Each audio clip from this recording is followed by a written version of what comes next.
Assalamualaikum warahmatullahi wabarakatuh. Perkenalkan, nama saya Intan Maulana. Saya mahasiswi Prodi PAI semester 3. Nah, pada kesempatan kali ini saya akan memaparkan materi tentang teori belajar behaviorisme dan konstruktivisme. Teori ini merupakan salah satu bagian dari mata kuliah model dan strategi belajar mengajar yang dibimbing oleh Bapak Dr. Ahmad Ihwanul Mutakin, MPDI. Nah, kenapa sih kita sangat penting untuk membahas materi ini? Karena untuk kita yang akan terjun ke dunia pendidikan, ini tuh sangat penting karena untuk memahami bagaimana cara kita mengelola pembelajaran di dalam kelas dan kita bisa tahu bagaimana cara mengajar yang benar dan strategi apa yang paling tepat untuk digunakan di dalam pembelajaran atau di dalam kelas. Nah, untuk pembahasan yang pertama, kita akan membahas tentang teori behaviorisme. Teori behaviorisme adalah teori yang melihat belajar itu sebagai perubahan dari perilaku yang dapat diamati. Jadi fokusnya itu bukan dari apa yang ada di dalam pikiran, tapi apa yang tampak dari luar. Misalnya kalau siswa diberi soal matematika, lalu dia bisa menjawab pertanyaan itu dengan benar, itu dianggap sebagai bukti bahwa dia sudah belajar atau paham tentang materi matematika itu. Nah, perubahan perilaku inilah yang disebut sebagai indikator keberhasilan belajar dalam teori ini. Nah, teori ini berkembang sejak abad ke-20 dan sampai sekarang masih banyak dipakai dalam dunia pendidikan, terutama di sekolah dasar. Nah, selanjutnya kita akan membahas tentang tokoh-tokoh behaviorisme. Yang pertama ada Ivan Pavlov.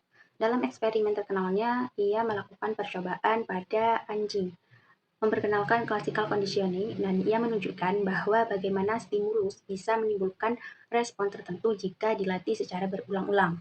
Nah, selanjutnya ada John Beatrice Watson, dikenal sebagai Bapak Behaviorisme Modern. Ia menegaskan bahwa psikologi harus mempelajari perilaku yang tampak, bukan pikiran yang tidak bisa diukur. Selanjutnya ada B.F. Skinner yang mengembangkan operant conditioning. Ia menekankan bahwa perilaku manusia bisa dibentuk lewat penguatan, baik positif ataupun negatif. Yang terakhir ada Edward Thorndike. Dengan hukum efeknya, menurutnya perilaku yang menghasilkan konsekuensi menyenangkan akan diulang, sementara yang tidak menyenangkan akan ditinggalkan. Nah, pada slide selanjutnya kita akan membahas tentang prinsip-prinsip behaviorisme. Dari pemikiran para tokoh di atas, lahirlah prinsip-prinsip utama dalam teori behaviorisme ini.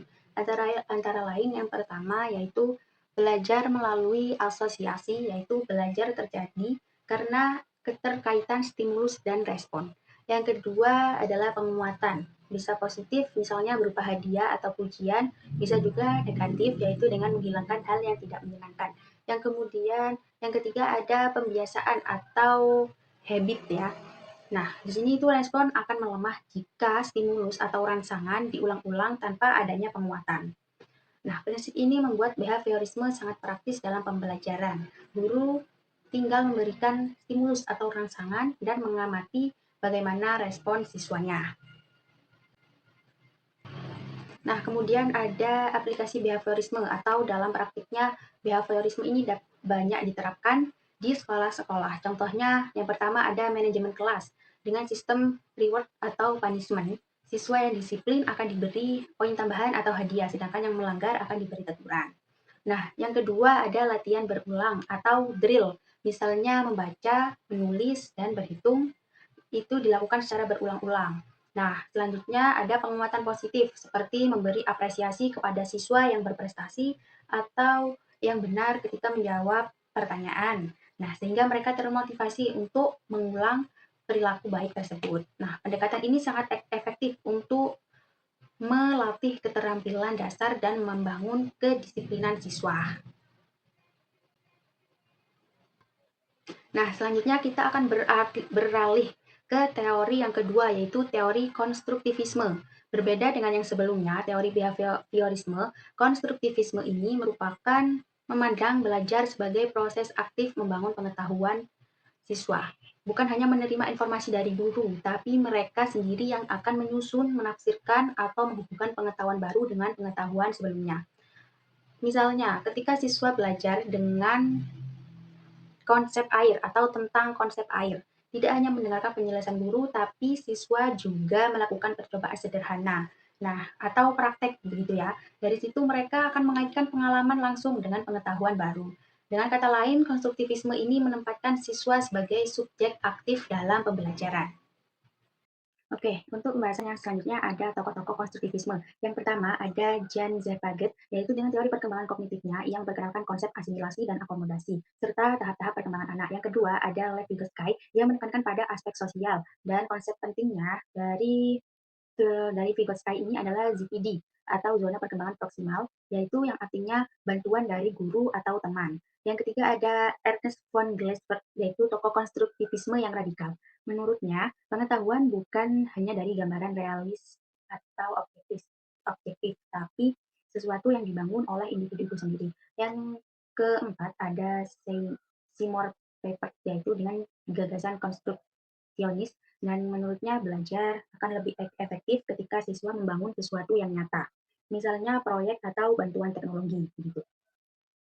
Selanjutnya ada prinsip dasar konstruktivisme, yaitu yang pertama ada siswa aktif, maksudnya mereka mengajukan pertanyaan atau bereksperimen dan menemukan jawabannya sendiri.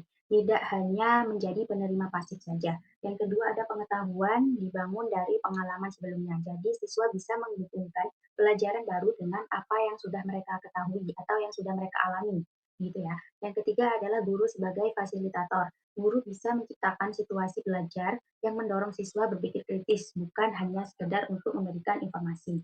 Nah, dengan prinsip ini pembelajaran menjadi lebih bermakna karena siswa benar-benar memahami, bukan hanya menghafal. Nah, selanjutnya kita akan membahas tentang bagaimana teori konstruktivisme ini diterapkan dalam pembelajaran. Dalam konstruktivisme ini, belajar terjadi ketika siswa aktif untuk membangun pengetahuannya sendiri. Guru bukan satu-satunya sumber ilmu, tapi fasilitator yang memberi kesempatan bagi mereka untuk mengalami langsung. Nah, beberapa penerapan konstruktivisme di kelas antara lain yang pertama dengan problem based learning, yaitu siswa diberikan masalah nyata untuk dipecahkan atau mencari solusinya, sehingga mereka bisa belajar berpikir kritis dan kreatif. Yang kedua adalah asimilasi dan akomodasi. Siswa bisa menghubungkan pengetahuan baru dengan yang lama atau menyesuaikan konsep lama agar sesuai dengan informasi yang baru. Jadi digabungkan dengan pengalaman yang sudah pernah mereka alami. Gitu. Yang ketiga adalah skema pengetahuan. Setiap siswa punya kerangka pemahaman yang berbeda, sehingga guru perlu menyesuaikan cara pengajarnya. Yang keempat ada zona perkembangan proksimal dan scaffolding dari teori dari toko Vygotsky. Nah, maksudnya adalah siswa belajar lebih baik dengan bantuan sementara dari guru dan teman. Tidak belajar sendiri, jadi membutuhkan bantuan. Nah, yang kelima ada dialog, kolaborasi, dan refleksi. Siswa misalnya berdiskusi atau bekerja sama dan merefleksikan apa yang dipelajari agar lebih bermakna. Nah, pemikiran ini ternyata selaras dengan teori kerucut pengalaman Edgar Dale yang menjelaskan bahwa semakin nyata pengalaman belajar, semakin efektif hasilnya. Nah, pada slide selanjutnya ini ada gambar teori kerucut pengalaman dari Edgar Dale. Nah, yang paling atas bisa kita lihat ada membaca. Di sini siswa membaca teks atau buku. Nah, daya keterlibatan siswa itu hanya sedikit dan yang diingat 10%. Kemudian di mendengarkan ada siswa mengingat 20%. Kemudian dengan melihat gambar atau film, siswa mulai bisa melihat ilustrasi dari materi atau konsep pembelajaran. Jadi yang diingat siswa bisa sebanyak 30%. Kemudian ketika siswa terlibat dalam diskusi, daya ingat yang diterima siswa bisa mencapai 50%, dan ketika siswa menyajikan presentasi, daya ingat yang diterima siswa sebanyak 70%. Kemudian ketika siswa bermain peran atau melakukan simulasi atau mengerjakan hal yang nyata atau siswa itu praktek. Nah, di sini daya ingat yang bisa diterima siswa itu sebanyak 90%. Nah, bisa dilihat dari tingkat keterlibatan dari verbal, visual, terlibat dan berbuat. Nah, yang paling banyak yaitu ketika siswa itu berbuat, maka pembelajaran atau materi itu bisa diterima dengan baik oleh siswa dari teori ini.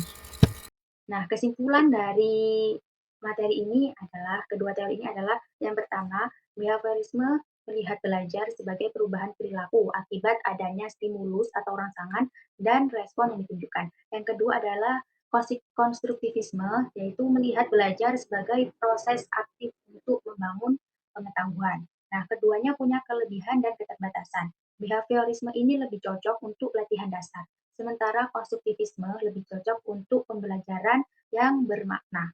Dalam pendidikan modern, menggabungkan keduanya akan lebih optimal. Nah, baik, demikian presentasi yang dapat saya sampaikan. Kurang lebihnya mohon maaf apabila ada salah kata. Apabila ada kritik dan saran, teman-teman bisa mengisi di kolom komentar. Cukup sekian dari saya. Wassalamualaikum warahmatullahi wabarakatuh.